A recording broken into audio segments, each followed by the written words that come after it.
Hello my dear friends. आज हम one shot revision करेंगे जर्नल एंट्रीज के बारे में। तो जर्नल एंट्रीज बहुत सिंपल होती हैं, लेकिन हमारे अकाउंटिंग का ये बेस होता है। और जो बच्चे नए नए कॉमर्स में आते हैं उन्हें शुरू में इसके ऊपर थोड़ी सी मेहनत करनी पड़ती है। तो आइए आज हम इसको आपके साथ रिवाइज करते हैं। हम जब ट्रांजैक्शंस को रिकॉर्ड करते हैं तो सबसे पहले हमें दो ही बातें सिखाई जाती हैं कि किसी भी ट्रांजैक्शन की आपको बनानी है जर्नल एंट्री, और फिर आपने उसको पोस्ट करना है लेजर में। तो दो चीजें होती हैं बेसिक। अगर हम बात करें जर्नल और लेजर, तो सभी बिजनेस ट्रांजैक्शंस को पहले हम लोग रिकॉर्ड करते हैं जर्नल में। और ये हमारा यहां पर दिया हुआ है फॉर्मेट ऑफ जर्नल। आप सभी को पता है जर्नल में डेट है, पर्टिकुलर्स है, फोलियो है, डेबिट है, क्रेडिट है, और नीचे एक नरेशन है। नाउ हमारे पास जो जर्नल एंट्रीज होती हैं, एक तो बिल्कुल बेसिक जर्नल एंट्रीज होती हैं, एक अकाउंट डेबिट और एक अकाउंट क्रेडिट। इसको बोलते हैं सिंपल जर्नल एंट्री। एक हमारे पास होती है compound journal entry. Compound journal entry में क्या होता है, दो से ज्यादा अकाउंट इन्वॉल्व होते हैं। तो दो से ज्यादा अकाउंट जब इन्वॉल्व होंगे तो सर ये तो ऑड हो गया, इवन तो है नहीं। तो हो सकता है दो अकाउंट डेबिट हो जाए, एक अकाउंट क्रेडिट हो जाए। हो सकता है एक अकाउंट डेबिट हो जाए और दो अकाउंट क्रेडिट हो जाए, या एक से ज्यादा अकाउंट डेबिट और एक अकाउंट क्रेडिट। मतलब कुछ भी कॉम्बिनेशन हो सकता है, उसको हम बोलते हैं कंपाउंड जर्नल एंट्रीज। तो दोनों एंट्रीज हम लोग आज की क्लास में डिस्कस करेंगे। जर्नल एंट्रीज बनाने के लिए हमारी अकाउंटिंग कहती है कि गगन कुछ ना कुछ प्रिंसिपल आपको अपने माइंड में अप्लाई करने हैं, लिखना नहीं है। जर्नल एंट्री को तो हम सीधा जर्नल के अंदर दिखा देते हैं, लेकिन जर्नल एंट्री बनाने के पीछे की जो वर्किंग होती है वो हमें अपने माइंड में करनी है, हमें कहीं दिखानी नहीं है। लेकिन अगर आप पहली बार पढ़ रहे हैं और आपको दिक्कत हो रही है तो आप पीछे पेज पे इस वर्किंग को कर सकते हैं। यानी हमें जर्नल एंट्री एग्जाम में बतानी होती है, वो कैसे कैलकुलेट की ये नहीं बताना होता, वो हमारी इंटरनल माइंड कैलकुलेशन होती है। रियल लाइफ में सर जर्नल एंट्रीज के लिए हम लोग क्या करते हैं, तो हम लोग एक चैप्टर पढ़ते हैं रूल्स ऑफ डेबिट क्रेडिट। वहां हम बच्चों को बताते हैं कि अगर आपने डेबिट क्रेडिट पता लगाना है तो या तो आप ट्रेडिशनल रूल से चलिए या फिर आप मॉडर्न रूल से चलिए। तो ट्रेडिशनल रूल से चलेंगे तो पर्सनल, रियल, नॉमिनल, तीन तरह के अकाउंट होते हैं और ये उनके डेबिट क्रेडिट के रूल्स होते हैं। अगर आप मॉडर्न क्लासिफिकेशन से चलेंगे तो asset, liability, capital, expenses, losses और रेवेन्यू एंड इनकम, इनके अपने डेबिट क्रेडिट के रूल्स होते हैं। मैंने दोनों दिखा दिए। अब सर मुझे एक एंट्री बनानी है, उस एंट्री में मुझे पता चला दो अकाउंट हैं। एक अकाउंट को मैं ट्रेडिशनल क्लासिफिकेशन से प्रोसेस कर पा रहा हूं और दूसरे को मैं मॉडर्न से प्रोसेस कर पा रहा हूं, तो भी चलेगा? चलेगा, कोई दिक्कत नहीं है। सर अगर मैं किसी ट्रांजैक्शन को ट्रेडिशनल रूल से बनाऊं और मॉडर्न रूल से बनाऊं तो क्या मेरी एंट्री अलग आती है? Answer is no. तो चाहे आप पूरा ट्रेडिशनल रूल लगाओ, पूरा मॉडर्न रूल लगाओ, दोनों का मिक्सचर लगाओ, कोई फर्क नहीं पड़ता, एंट्री आपकी सेम बनेगी। ओके, ये आपकी प्रैक्टिस पे डिपेंड करता है। कुछ ट्रांजैक्शंस के लिए ट्रेडिशनल क्लासिफिकेशन आसान रहती है, कुछ के लिए मॉडर्न रहती है। सर ये बताइए, क्या ये कैलकुलेशन हमें किसी को बतानी है? आपको नहीं बतानी है, आपको अपने माइंड में ये कैलकुलेशन करनी है और आपको केवल सिर्फ एंट्री को ही बताना है। हमने अपनी क्लासेस में बहुत सारी इसकी प्रैक्टिस कराई थी। आप हमारी वेबसाइट gagankapoorclasses.com में जाके देख सकते हैं, वहां पर बहुत सारा फ्री रिसोर्सेज भी हमने दिया हुआ रहता है। तो आइए हम अब स्टार्ट करते हैं। अब ये मैं कुछ ट्रांजैक्शन आपके सामने लिख रहा हूँ, रजिस्टर लेते जाइए और एंट्रीज को लिखते जाइए, मुझे बताते जाइए, लिखते जाइए। पहले सिंपल एंट्रीज से वार्म अप कर लेते हैं, फिर जो स्पेशल ट्रांजैक्शंस हैं उनकी बात करेंगे। सिंपल एंट्रीज मतलब रूल लगाओ अपने आप बन जाएंगी। स्पेशल एंट्रीज मतलब मैं कहूंगा याद कर लेना, ठीक है? ओके, नाउ सबसे पहले हमें लिखा है started business with cash, bank, goods और एसेट्स लाइक बिल्डिंग, फर्नीचर। अब हमारी ट्रांजैक्शन कह रही है कि पहली ट्रांजैक्शन में कि हमने नया बिजनेस शुरू किया, कैश लाए, बैंक लाए, गुड्स लाए, हम सब चीजें लाए, तो भाई क्या एंट्री बनेगी? अगर आप कैश लाए हैं तो कैश अकाउंट डेबिट, अगर बैंक में पैसा जमा किया है तो बैंक अकाउंट डेबिट, अगर आप गुड्स लाए हैं तो स्टॉक अकाउंट डेबिट, क्योंकि अकाउंट्स में हम कभी गुड्स नहीं करते, अगर आप बिल्डिंग लेकर आए हैं तो बिल्डिंग अकाउंट डेबिट, अगर आप फर्नीचर लाए हैं तो फर्नीचर अकाउंट डेबिट, ठीक है। और 2 कैपिटल अकाउंट, जो भी इन सब का टोटल आएगा वो सब टोटल यहां पर आ जाएगा। तो ये हमारी कंपाउंड एंट्री का एग्जांपल हो गया। ओके, ठीक है, ये सिंपल ट्रांजैक्शन है, मतलब इसके लिए आपको कुछ याद नहीं करना, रूल अप्लाई करो, बनते जाएंगे। अच्छा सर, इसमें अमाउंट नहीं लिखे हुए, बेटे ये रिवीजन वीडियो है, इसमें अमाउंट की जरूरत नहीं है। अकाउंट्स में तो ट्रांजैक्शन रिपीटेटिव होती है। अब open account in a bank, अगर ट्रांजैक्शन लिखिए कि आपने बैंक में अकाउंट ओपन किया, तो इस लाइन का मतलब वही होता है कैश डिपॉजिटेड इनटू बैंक, क्योंकि अकाउंट खोलने के लिए आपको कुछ अमाउंट बैंक में जमा करना पड़ता है। तो एंट्री हो जाएगी bank account debit to cash account. Sir अब आप किस रूल से बना रहे हो, तो आप चाहे ट्रेडिशनल लगाओ चाहे मॉडर्न लगाओ, ठीक है। कैश आएगा तो डेबिट, जाएगा तो क्रेडिट। मैंने बैंक अकाउंट ओपन किया तो मेरा कैश जा रहा है, इसलिए वो क्रेडिट हो गया। Bank account debit the receiver, credit the giver, तो बैंक रिसीवर है इसलिए डेबिट हो गया। Cash withdrawn from bank for business use, आपने कैश को विड्रॉ किया तो कैश क्या हो रहा है, कैश कम्स इन, तो एंट्री हो जाएगी कैश अकाउंट डेबिट। और बैंक जो कि पर्सनल अकाउंट माना जाता है, बैंक ने आपको पैसे दिए, बैंक इज गिवर, तो बैंक अकाउंट क्रेडिट। ये सब आपने मुझे बताना है। Cash withdrawn from bank for personal use, जब यूज पर्सनल हो गया तो फिर ड्रॉइंग्स आएगा। अब एंट्री आएगी drawings account debit to bank account. Personal use जब भी होगा ड्रॉइंग अकाउंट डेबिट हो जाएगा, ठीक है। तो आप कैश को भूल जाओ, ड्रॉइंग अकाउंट डेबिट होगा। और सर देने वाला कौन है, बैंक है। Purchase goods on credit, purchase के लिए हम लोग यूज करते हैं परचेजेस अकाउंट डेबिट, और क्योंकि आपने क्रेडिट पे खरीदा है तो टू सप्लायर, उसके नाम से एंट्री कर दो। कार्टेज या freight paid on purchase of goods, तो कार्टेज को आप कार्टेज अकाउंट डेबिट कर सकते हो टू कैश, और अगर आप इसे परचेज अकाउंट में भी डेबिट कर दो तो भी ये कोई गलत नहीं है सर। लेकिन एंट्री अलग अलग होगी, तो जब आप आगे चल के अकाउंट्स को समझेंगे तो आपको बता देंगे। कार्टेज भी डायरेक्ट कॉस्ट है, परचेज भी डायरेक्ट कॉस्ट है, कई बार इकट्ठी हो जाती है और कई बार हम इसे ट्रेडिंग में एक साथ दिखाते हैं। Paid to creditor in full settlement, जब भी फुल सेटलमेंट आता है तो इसका मतलब हो गया डिस्काउंट, और मैंने पेमेंट की है यानी मुझे डिस्काउंट मिला है, तो यहां पर एंट्री होगी क्रेडिटर या supplier account debit to cash और टू डिस्काउंट रिसीव्ड, क्योंकि इसमें हमें डिस्काउंट मिल रहा है। सोल्ड गुड्स ऑन क्रेडिट, आपने सामान बेचा है, सोल्ड गुड्स ऑन क्रेडिट, तो इसकी एंट्री होगी जो भी आपका कस्टमर है, customer account debit to sales account, ठीक है।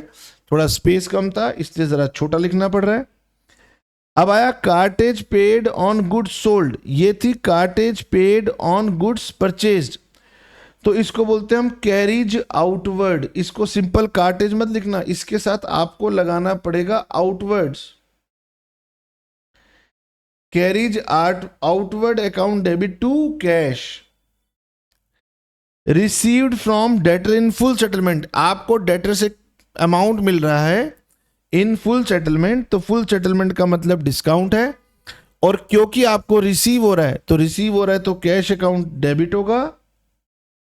अगर कैश अकाउंट डेबिट होगा तो फिर डिस्काउंट भी डेबिट होगा, discount allowed account debit to मेरा जो भी डेटर है या जो भी पे करने वाला है उसका नाम credit. Received security deposit for the customer, आपको सिक्योरिटी डिपॉजिट दी है कस्टमर ने, तो हमारे पास कैश आया, cash account debit to security deposit account हम कस्टमर के नाम से नहीं लिखेंगे, हम सिक्योरिटी डिपॉजिट के नाम से लिखेंगे। ये ज्यादा मीनिंगफुल बताता है कि मैंने कस्टमर से सिक्योरिटी ली है, तो इट इज माय लाइबिलिटी, ये मेरी लाइबिलिटी बन गई। जब भी हम उससे बिजनेस बंद करेंगे, सिक्योरिटी का अमाउंट उसको वापस करेंगे।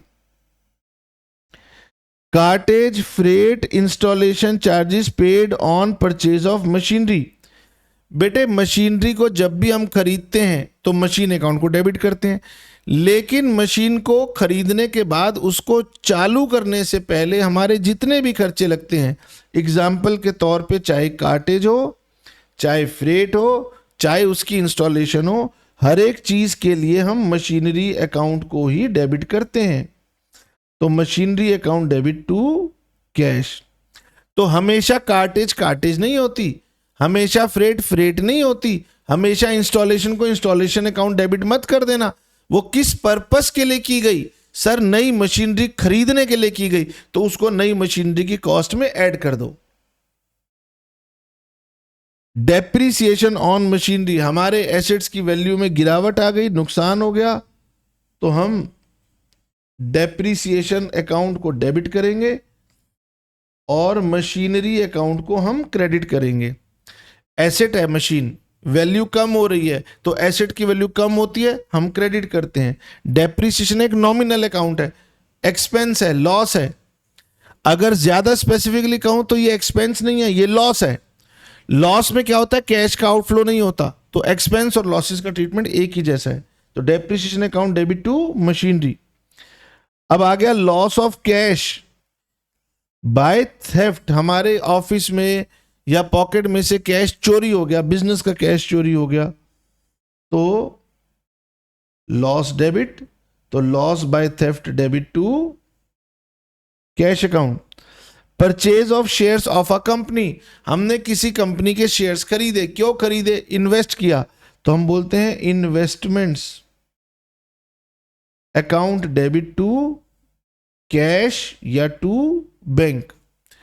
सर क्या हम इन्वेस्टमेंट इन शेयर्स अकाउंट लिख सकते हैं? बिल्कुल लिख सकते हो, ज्यादा मीनिंगफुल आपकी हेडिंग बनती है, तो हेडिंग को लेकर के कोई दिक्कत नहीं है। सर मैंने शेयर्स खरीदे थे, मुझे उस पर डिविडेंड प्राप्त हुआ, डिविडेंड रिसीव्ड ऑन शेयर्स, मेरी इनकम है, तो यानी कि मैं एंट्री पास करूंगा कैश मिला या बैंक में मिला, जैसा क्वेश्चन कहे, to dividend received, payment made to creditor on account. Full settlement अलग है, ऑन अकाउंट अलग है। ऑन अकाउंट का मतलब होता है कि मैंने उसको पार्ट पेमेंट दी है, और पार्ट पेमेंट का मतलब आपने टुकड़ों में पेमेंट दी है, तो पेमेंट मेड टू क्रेडिटर की एंट्री होती है डेबिट द रिसीवर, और आपने कैश में दिया है तो कैश, बैंक के थ्रू दिया है तो बैंक। इनकम टैक्स जो होता है ये पर्सनल होता है, इसलिए हम इसे drawings account debit to cash. क्या आप ये एंट्री मेरे से पहले बना पा रहे हैं या मेरे बाद लिख रहे हैं? क्योंकि अगर आप लर्निंग के लिए आए हैं तो फिर लर्निंग वाली वीडियो देखिएगा, अगर आप रिवीजन के लिए आए हैं तो आप रिवीजन वाली वीडियो को देखिएगा। सर मैं तो YouTube पर खोजता हूं। बेटे YouTube तो रेफरेंस के लिए होती है, आप मेरी साइट पे जाएंगे gagankapoorclasses.com, वहां आपको मिल जाएगी। रिटर्न्स इनवर्ड, रिटर्न इनवर्ड को हम बोलते हैं सेल्स रिटर्न। इनवर्ड से समझो, सामान जो बेचा था इनवर्ड वापिस आ रहा है, तो सेल्स रिटर्न हो गई, तो हमारे पास एंट्री बनेगी sales return account debit to, जो भी मेरा डेटर है उसके नाम को क्रेडिट कर दो। रिटर्न्स आउटवर्ड, जा रहा है, यानी परचेज किया था वापस भेज दिया, तो इसकी एंट्री होगी मेरी creditor account debit to purchases returns account. ठीक है, जिन्हें हम माल बेचते हैं वो हमारे कस्टमर जो होते हैं, उन्हें हम अकाउंट्स में डेटर्स बुलाते हैं। जिनसे हम सामान खरीदते हैं, जो हमारे सप्लायर्स होते हैं, उन्हें हम क्रेडिटर्स बुलाते हैं।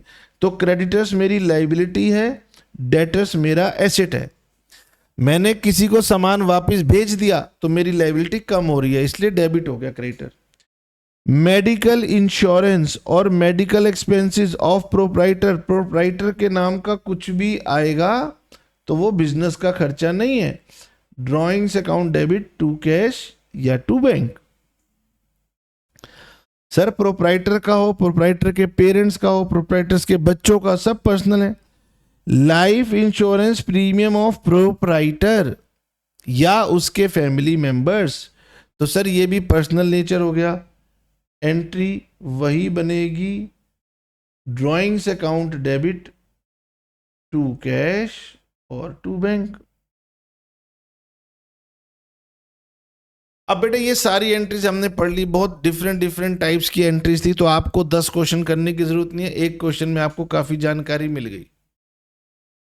अब हम बात करते हैं कुछ स्पेशल जर्नल एंट्रीज की। स्पेशल जर्नल एंट्रीज में पहला मेरा कंसेप्ट है, मैंने गुड्स का इस्तेमाल किया। हम गुड्स को खरीद के लाते हैं, परचेज करते हैं। किस लिए परचेज करते हैं? ये मान करके हम उसको सेल करेंगे। परचेज और सेल के डिफरेंस से मेरा प्रॉफिट निकलेगा।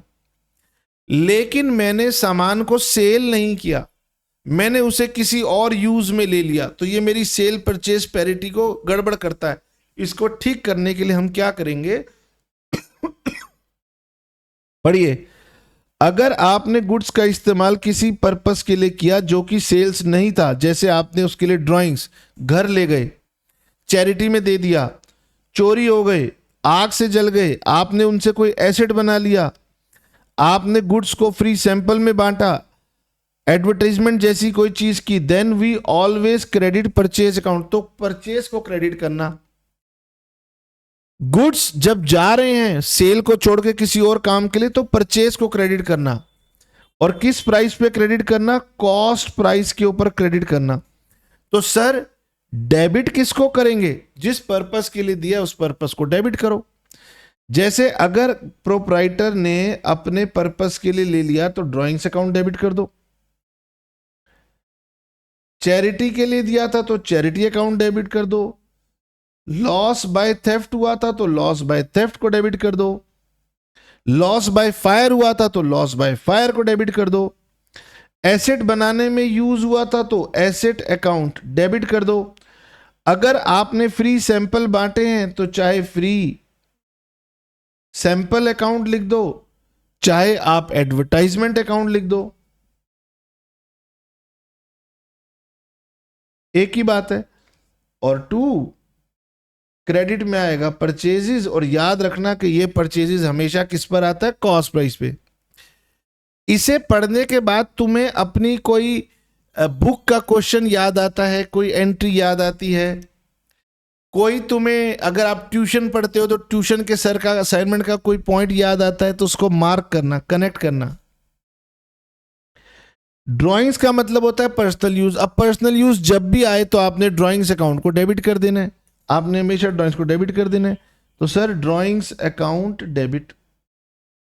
अब पर्सनल यूज में आपने कौन सी एसेट का इस्तेमाल किया? कैश का इस्तेमाल किया तो कैश क्रेडिट कर दो, बैंक का इस्तेमाल किया तो बैंक क्रेडिट कर दो, गुड्स का इस्तेमाल किया तो परचेजेस कर दो, कोई एसेट आप अपने घर ले गए थे तो एसेट को क्रेडिट कर दो। बोलो याद आया?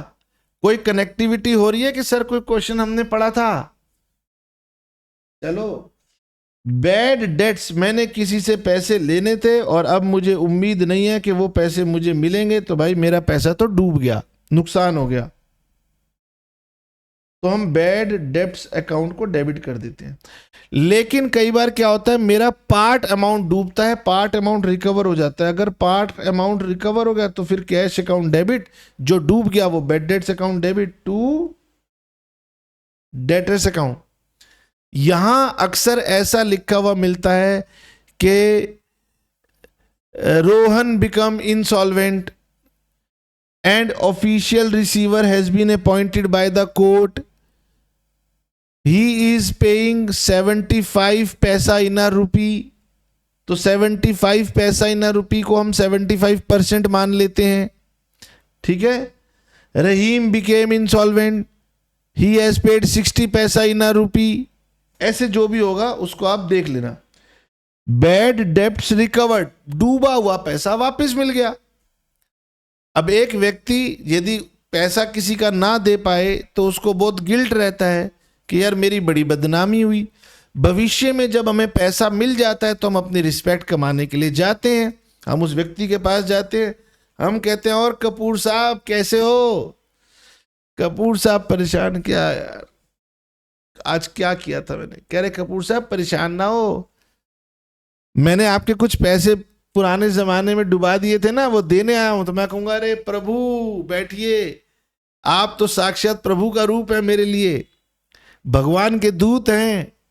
उसने गड्डी निकाल के रख दी सामने, लो भाई तुम्हारे पैसे लाया हूं। तो जो भी आपको पैसे मिले, चेहरा खिलखिला गया, लाल हो गया, फायदा हो गया। तो cash account debit to bad debts recovered account.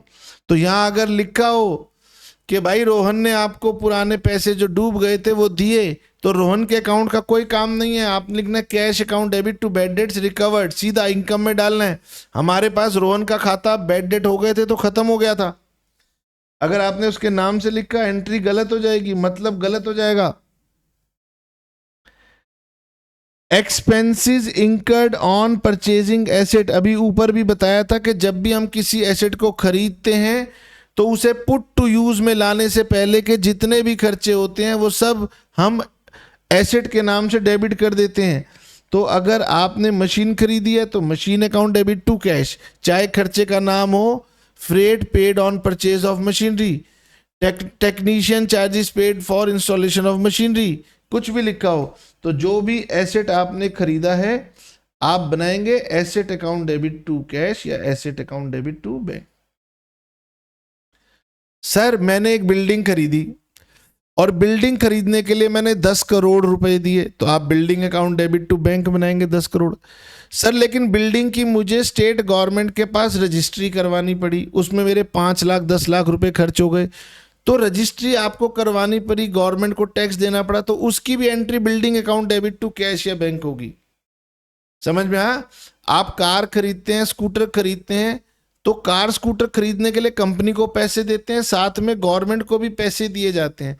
हम वो पैसा एक साथ ना शोरूम वाले को दे देते हैं, हमें कोई दिक्कत नहीं होती।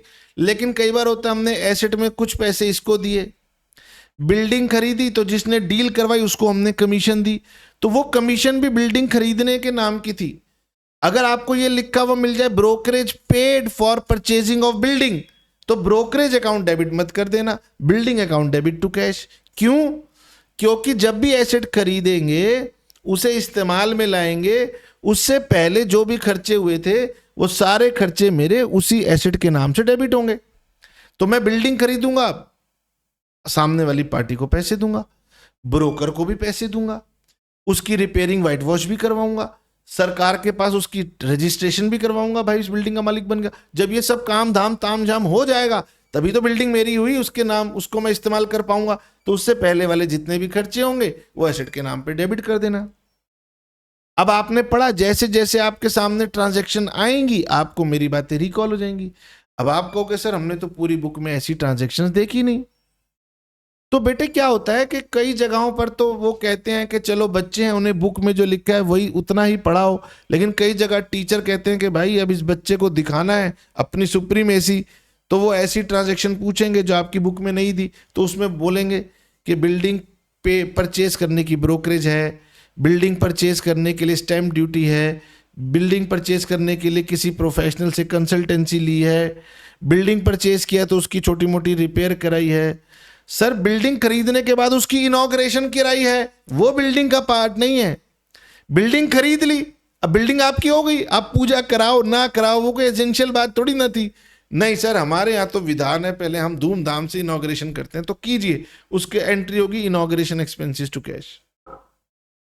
अच्छा सर इतनी गहराई में क्यों बता रहे? बेटे मेरे पास पढ़ने वाले अक्सर बच्चे जो है ना बाद में सीए का एग्जाम देते हैं, इसलिए मैं उनके साथ 2-4 एक्स्ट्रा बातें कर लेता हूं। आपको समझ में आए तो ठीक है, नहीं आए तो इग्नोर कर देना। सर अगली है एक्सपेंसेस आउटस्टैंडिंग, ये बहुत ही इंपॉर्टेंट होती है। यानी कि सर मैंने कोई खर्चा पे करना था लेकिन मैंने पे नहीं किया, तो पे नहीं किया तो मेरी लायबिलिटी बन गई। अगर मैं खर्चा पे कर देता तो मेरी एंट्री हो जाती expense account debit to cash. लेकिन वो मेरा पेंडिंग हो गया, तो वो मेरी बन गई लाइबिलिटी, तो एक्सपेंसेस आउटस्टैंडिंग अकाउंट। ठीक है, ये एक्सपेंसेस आउटस्टैंडिंग ट्रेडिशनल रूल से चलूं तो ये मेरा artificial personal representative personal account होता है। रिप्रेजेंटेटिव पर्सनल अकाउंट में एक्सपेंसेस आउटस्टैंडिंग, प्रीपेड एक्सपेंसेस ऐसी आइटमें आती हैं, तो इन्हें हम रट लेते हैं, हम रूल नहीं लगाते। Expenses account debit to expense outstanding. Question कह रहा है रेंट आउटस्टैंडिंग, तो rent account debit to rent outstanding. Salary account debit to salary outstanding. Wages outstanding, wages account debit to wages outstanding. Interest outstanding, interest account debit to interest outstanding. ठीक है, तो expense outstanding अगर आप modern rule से चल रहे हैं तो लाइबिलिटी है, ट्रेडिशनल रूल से चल रहे हैं तो पर्सनल अकाउंट है, रिप्रेजेंटेटिव पर्सनल। अब प्रीपेड एक्सपेंस, मैंने खर्चे को पहले से ही पे कर दिया। ये जनरली ना हम लोग ईयर एंड में बना रहे होते हैं। ईयर एंड में अगर मैं इसकी एंट्री बनाऊंगा तो मेरी एंट्री बनेगी prepaid expenses account debit to expense account. मतलब मैंने जो खर्चा किया था साल खत्म होने के बाद वो कुछ प्रीपेड है, तो मैंने अपना खर्चा जो बुक किया था उसको कम कर दिया और उसको अपना एसेट दिखा दिया। डेप्रीसिएशन, तो डेप्रीसिएशन एक नुकसान होता है, इसकी एंट्री होती है डेप्रीसिएशन अकाउंट डेबिट, और जिस एसेट पर डेप्रीसिएशन लग रहा है उस एसेट को करते हैं क्रेडिट। और जनरली इसके लिए हम लोग क्या मेथड यूज करते हैं वो भी बताता हूं। अब बेटे डेप्रीसिएशन का हमारे पास एक चैप्टर आएगा, वहां हम डिटेल में पढ़ेंगे, लेकिन अभी यहां पर हमें क्या दिया जाता है, अभी हमें कोई कॉस्ट दी जाती है, आप उसे ओरिजिनल कॉस्ट कहिए, हिस्टोरिकल कॉस्ट कहिए, सिंपल कॉस्ट कहिए, एक परसेंटेज रेट दिया जाता है कि provide depreciation at the rate of 10% on cost. तो कॉस्ट का 10% निकाल के आप इस पर अमाउंट कैलकुलेट करेंगे। Interest on capital, owner business को कैपिटल देता है, तो हम एंट्री बिजनेस के पॉइंट ऑफ व्यू से बनाते हैं। बिजनेस को ओनर को उस पर इंटरेस्ट देना पड़ा तो उसके लिए खर्चा है, तो इसीलिए वो कहेगा interest on capital account debit to capital account. ये ट्रांजैक्शन बहुत कम दी जाती है, लेकिन आती है तो बच्चों को दिक्कत हो जाती है। तो जो भी कैपिटल का अमाउंट है इनटू रेट, जो भी रेट परसेंटेज का दिया हुआ है, और इनटू टाइम, उसके हिसाब से सिंपल जो मैथ्स का फॉर्मूला होता है उससे आप इंटरेस्ट निकाल लीजिएगा। इसी का रिवर्स है इंटरेस्ट ऑन ड्राइंग्स। ओनर ने बिजनेस में से पैसा निकाला, तो अब बिजनेस ओनर से कहते हैं भाई तुझे इंटरेस्ट देना पड़ेगा। जब मैंने तुझसे पैसा लिया था तूने मुझसे इंटरेस्ट लिया था, अब तू मेरे से ले रहा है तो तू मुझे इंटरेस्ट दे। तो इंटरेस्ट ऑन ड्राइंग बिजनेस की इनकम है, तो इसीलिए हम लोग कैपिटल अकाउंट को करते हैं डेबिट और यहां लिख देते हैं टू इंटरेस्ट ऑन ड्राइंग्स।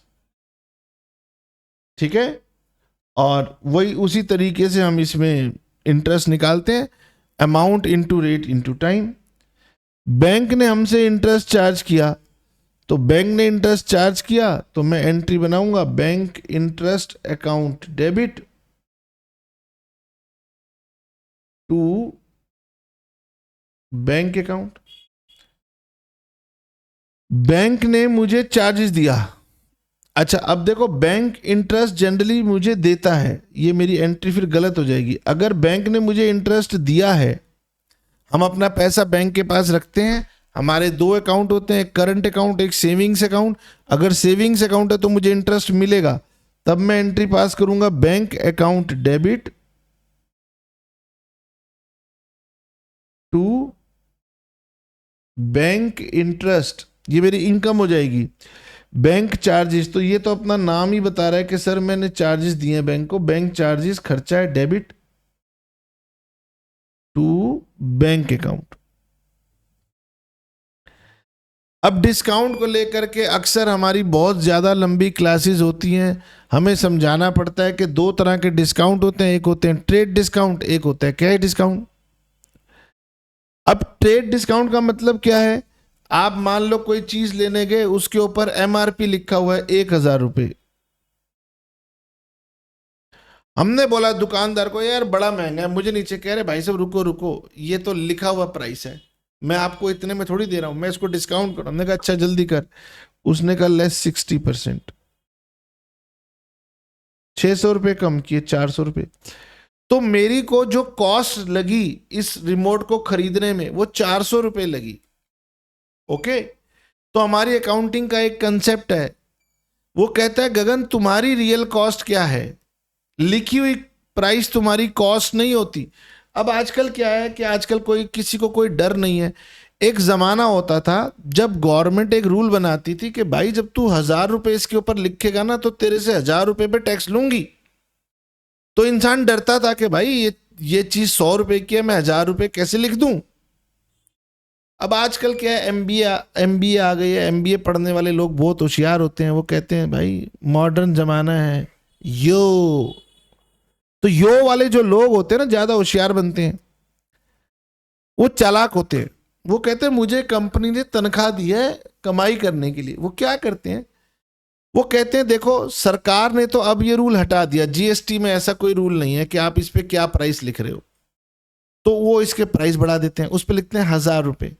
अब एक आम आदमी को क्या पता, आम आदमी तो कहता है भाई जो प्राइस लिखा होता है वो सही लिखा होता है, वो 1000 रुपए के हिसाब से कई बार पैसे दे भी देता है। तो इसलिए ये बड़ी गलत बात है। लेकिन वो कहते हैं कि भाई मैं तो व्यापारी हूं, मेरे प्रॉफिट के ऊपर कस्टमर या पब्लिक या गवर्नमेंट का कंट्रोल नहीं होना चाहिए। तो एनी हाउ जो भी है, सवाल ये उठता है कि इसके ऊपर एक प्राइस लिखा हुआ है, सप्लायर ने 1000 रुपए, तो क्या मैं 1000 रुपए की चीज अगर 400 रुपए में बाजार से खरीद के लाया तो क्या मैं ये कहूं कि मैं बहुत होशियार था, 1000 रुपए की चीज थी मैंने 600 रुपए का डिस्काउंट करा लिया, फायदा करा लिया। गवर्नमेंट हमारी अकाउंटिंग कहती है कि भाई अगर कोई चीज खरीदते समय आपको डिस्काउंट करके दी है उसने, तो जो नेट अमाउंट है वही आपकी कॉस्ट है, तो ट्रेड डिस्काउंट उसी कैटेगरी में आता है। लेकिन अभी आप छोटे बच्चे हैं तो हम छोटे बच्चों को कैसे बताएं, तो हम ये बताते हैं बच्चों को कि देखो बच्चों राम राज्य है, अगर आप एक सामान को सिंगल खरीदोगे तो महंगा आता है, लेकिन अगर आप बहुत ज्यादा खरीदोगे, बल्क में खरीदोगे तो वो सस्ता आता है। अब बच्चा कहेगा सर मैं तो जब लेने जाता हूं सामान तो मैं पूछता हूं अच्छा भैया मुझे ना 50 पेन चाहिए, वो भैया कहता है एक पेन 20 रुपए का, तो 50 पेन 1000 रुपए के, तो मैं तो 1000 रुपए दे देता हूं, उसको कंसेप्ट ही नहीं पता। जब हम ज्यादा क्वांटिटी में खरीदते हैं तो प्राइस कम किया जाता है और उस डिस्काउंट को बोला जाता है ट्रेड डिस्काउंट, और हमारी अकाउंटिंग कहती है कि भाई ट्रेड डिस्काउंट को हम किताबों में रिकॉर्ड नहीं करते। यानी कि जो भी आपकी लिस्ट प्राइस है उसमें से ट्रेड डिस्काउंट को कर दो माइनस, फिर जो नेट अमाउंट होगा उस नेट अमाउंट से आपने एंट्री बनानी है। आप कौन हो, अगर आप सेलर हो, मैं बेचने वाला व्यक्ति हूं, तो मैं सेल की एंट्री बनाऊंगा, मैं बनाऊंगा entry debtor account debit to sales. और अगर मैं खरीदने वाला व्यक्ति हूं, बायर हूं, तो मैं एंट्री बनाऊंगा परचेजेस अकाउंट डेबिट टू जो भी मेरा सप्लायर था। यहां पर याद रखने की बात है कि हम एंट्री नेट अमाउंट से डालते हैं, लिस्ट प्राइस से नहीं डालते। अच्छा, जब टीचर को लगता है यार ये कहानी तो सब खुल गई, टीचरों ने रटवा दिया बच्चे को कि लिस्ट प्राइस में से ट्रेड डिस्काउंट मैंने दो, तो वो कहते हैं कि हम ऐसा क्वेश्चन देंगे जिसमें हम कहेंगे कॉस्ट प्राइस इतनी है, प्रॉफिट इतना है, तो कॉस्ट प्राइस और प्रॉफिट जोड़ के बनेगी लिस्ट प्राइस, और फिर लिस्ट प्राइस में से ट्रेड डिस्काउंट घटाऊंगा तो आएगा नेट अमाउंट। और फिर अगर क्वेश्चन परचेज का है तो परचेज की एंट्री बनाना, सेल है तो सेल की एंट्री बनाना। अब उसके बाद आता है कैश डिस्काउंट, ये बुक्स में रिकॉर्ड होता है। एक बार सामान बिक गया तो मैं उससे कहता हूं भाई व्यापार में तो माल उधार पे बिकता है, यार पैसे चाहिए, दे दे जरा जल्दी दे दे। वो कहता है भाई क्यों दे दूं पैसे, तुझे पैसे जल्दी दूंगा तो मेरा नुकसान है। बात तो ठीक है, तो हम उसे कहते हैं भाई तू डिस्काउंट ले ले, ब्याज काट ले, थोड़ा सा अमाउंट काट ले। तो उसने वो अमाउंट काट लिया तो उसको क्या बोलते हैं, कैश डिस्काउंट। तो अगर आपको पेमेंट मिल रही होगी तो आप एंट्री बनाएंगे cash account debit, discount account debit या डिस्काउंट अलाउड अकाउंट डेबिट, और जिससे आपको मिल रहा है उस पर्सन का नाम क्रेडिट कर दो, तो आपको डेटर से पैसा मिल रहा है तो टू डेटर। सर अगर मैंने किसी को पैसा दिया है तो जब मैं भी किसी को समय से पहले पैसा दूंगा तो मैं भी कहूंगा भाई मुझे डिस्काउंट दो, तो वो मुझे डिस्काउंट देगा। हम इसे डिस्काउंट रिसीव्ड अकाउंट इनकम मान के क्रेडिट में दिखाते हैं। सर हमारे कुछ गुड्स लॉस्ट हो गए थे, गुड्स लॉस्ट बाय फायर, चलो तो उसकी एंट्री हुई थी loss by fire account debit to purchase. Sir उसका इंश्योरेंस क्लेम एडमिट हो गया, तो फिर insurance claim account debit to loss by fire. मेरा नुकसान कम हो गया तो मैंने क्रेडिट कर दिया, और मेरे को इंश्योरेंस कंपनी ने कहा है कि हम तुम्हें पैसे देंगे, तो मेरा एसेट बन गया। सर एक होती है हमारी opening entry. Yes, opening entry क्या होता है कि जब भी हम अपनी बुक्स को हर साल स्टार्ट करते हैं, नई बुक्स बनाते हैं, तो उसमें पहले हम पिछले साल से जो भी एसेट लाइबिलिटीज होते हैं वो कैरी फॉरवर्ड करते हैं। यानी कि जब हम एक साल पूरा हो जाता है 31 मार्च को, तो हम अपनी अकाउंटिंग की बुक्स को क्लोज करते हैं। जब हम अकाउंटिंग की बुक्स को क्लोज करते हैं तो हमारे सारे नॉमिनल अकाउंट वहीं खत्म हो जाते हैं, वहीं छूट जाते हैं, लेकिन हमारे रियल पर्सनल अकाउंट यानी एसेट्स लाइबिलिटीज जो होती हैं वो अगले साल कंटिन्यू होती हैं। तो हम जब उन्हें कंटिन्यू करते हैं नेक्स्ट ईयर, तो पहले ओपनिंग एंट्री के थ्रू कंटिन्यू करते हैं। और ओपनिंग एंट्री का रूल होता है एसेट्स अकाउंट डेबिट। जितने भी एसेट्स दिए होंगे इंडिविजुअली सबको डेबिट करना। Cash debit, bank debit, stock debit, debtor debit, prepaid expense account debit, building debit, machinery debit, furniture debit, जो जो था एसेट्स में सब डेबिट। फिर लाइबिलिटीज को करो इंडिविजुअली क्रेडिट। सैलरी आउटस्टैंडिंग है, इंटरेस्ट आउटस्टैंडिंग है, वेजेस आउटस्टैंडिंग है, रेंट आउटस्टैंडिंग है, क्रेडिटर्स हैं, और फिर जो बच जाएगा वो मेरा कैपिटल अकाउंट के नाम से आएगा।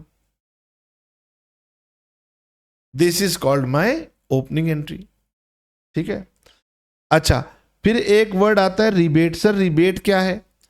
अब क्या हुआ भाई, मैंने किसी को सामान बेचा था या मैंने किसी से सामान खरीदा था, लेकिन सामान ठीक नहीं निकला, तो वो कहते हैं यार गगन अब सामान वापसी क्या लेना देना, एडजस्ट कर लेते हैं, वैल्यू कम कर देते हैं, तो वो रिबेट बन जाती है। अगर मैंने किसी को सामान बेचा, रास्ते में डैमेज हो गया, सही क्वालिटी का नहीं आया, तो मैं रिबेट दूंगा, मेरे लिए नुकसान है, तो रिबेट अलाउड डेबिट हो जाएगा।